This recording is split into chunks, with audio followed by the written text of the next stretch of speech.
So if I told you that a school cop, we call them resource officers, okay? A school cop brutally handles a black 7-year-old and handcuffs the 7-year-old for acting out in class. Put up the institution in question. So according to a recently filed lawsuit, an elementary school resource officer threw a black 7-year-old child into a bookcase and handcuffed him over, quote, misbehaving in class. The child is a special needs student, by the way. In my opinion, that officer should have been arrested on the spot. There's more. The mother of the 7-year-old special needs student has now filed a federal lawsuit claiming that a Memphis elementary school resource officer used excessive force when he threw her son into a bookcase, slammed him to the ground, and handcuffed him after he acted out in class.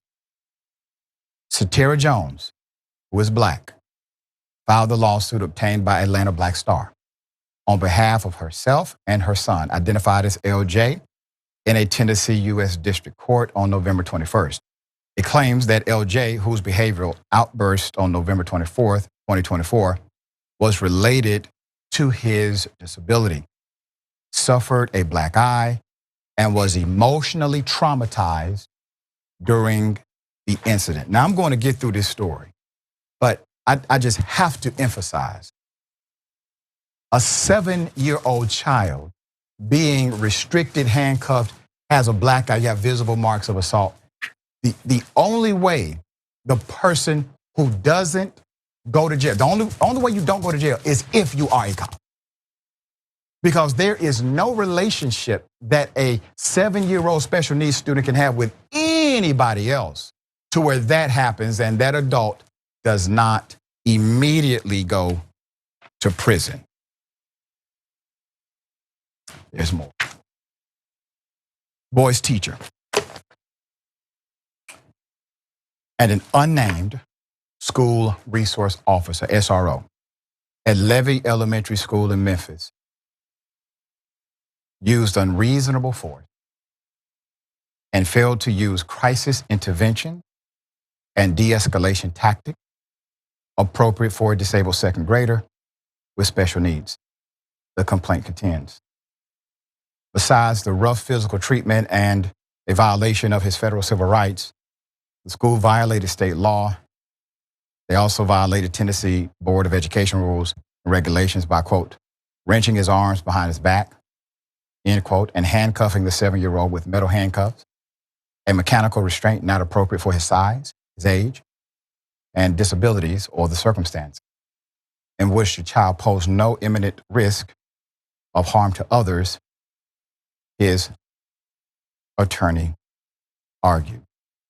Now, in most school districts, if you are a teacher who specializes in special needs education, you already have specialized training to be certified to oversee that classroom.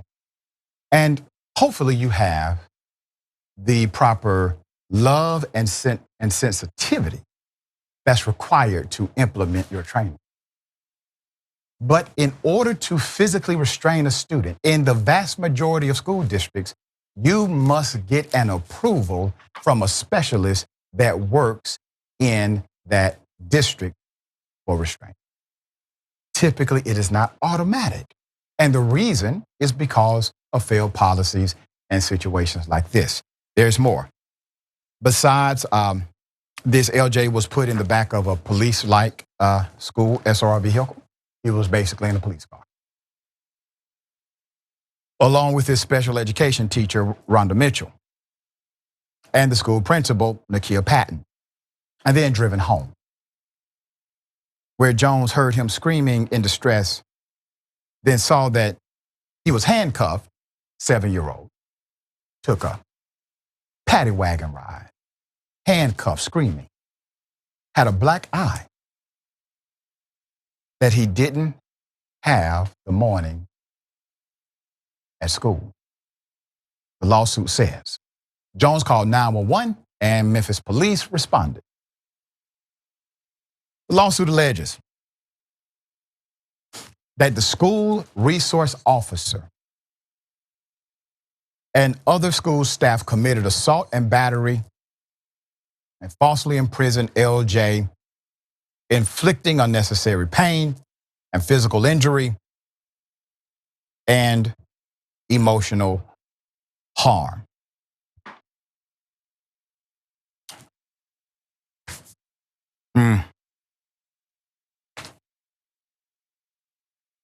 We don't have a photo of the cop.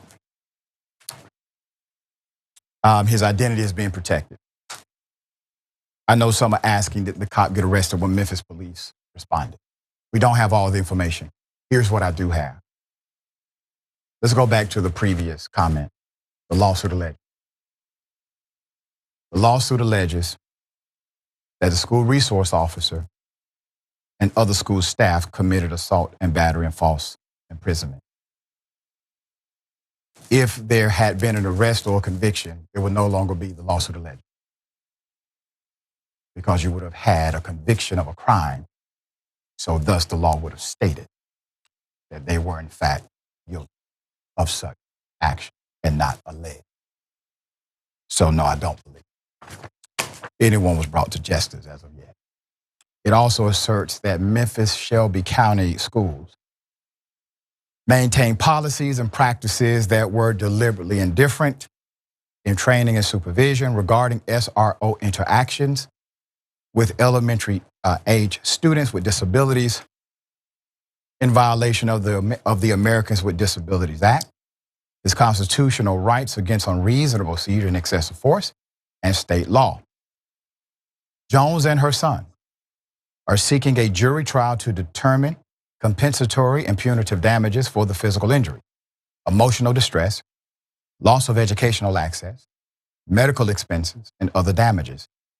The plaintiffs also want the court to order school resource officers and school staff to train on policies for positive behavior supports, de-escalation, disability accommodations, and trauma-informed practices, and to monitor and report on their SRO uses of force on students with disabilities. That reporting gets you to a place of transparency.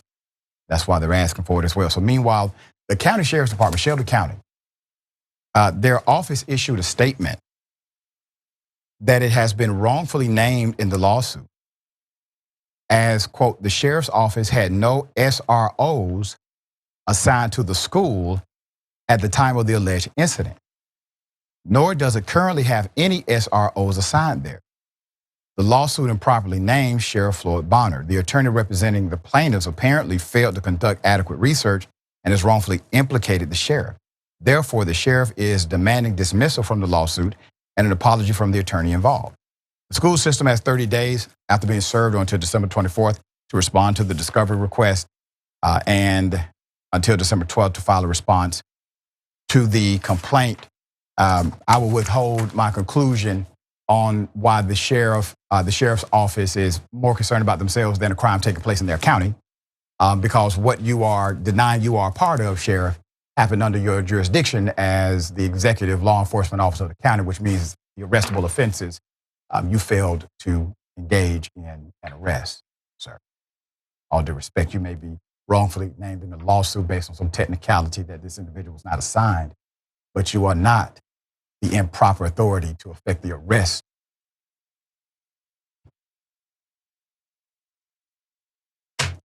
Now, the 7-year-old is abused. All right, Senator. Both and Doc, I love how you're holding the sheriff accountable regardless, and the fact that he cared more about being named in the lawsuit than he did about getting to the bottom of this all the way around. If he's wrongfully named and his officers, fair enough, but deal with the crime that was committed against that child.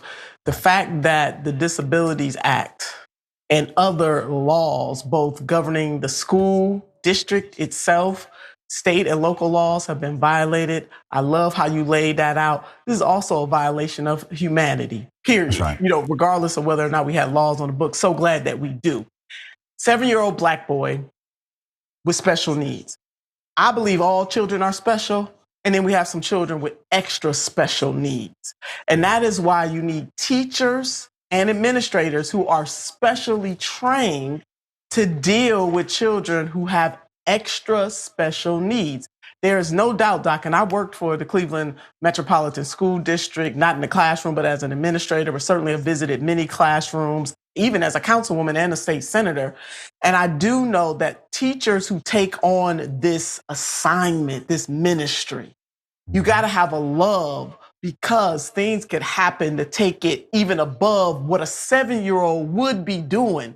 So even as you were reading the reporting, I'm thinking to myself, 7-year-olds, that's what they do. I mean, if they're healthy, if I put the special needs aside, a 7-year-old is going to be a 7-year-old. And the fact that then this child had extra special needs, that both how you going to be a teacher and a principal and get in the police vehicle or the law enforcement vehicle, because we don't know what agency yet. Yeah. And take this little boy home. So to me, the buck really stops with them and how they allow the resource officers to comport themselves in the school system.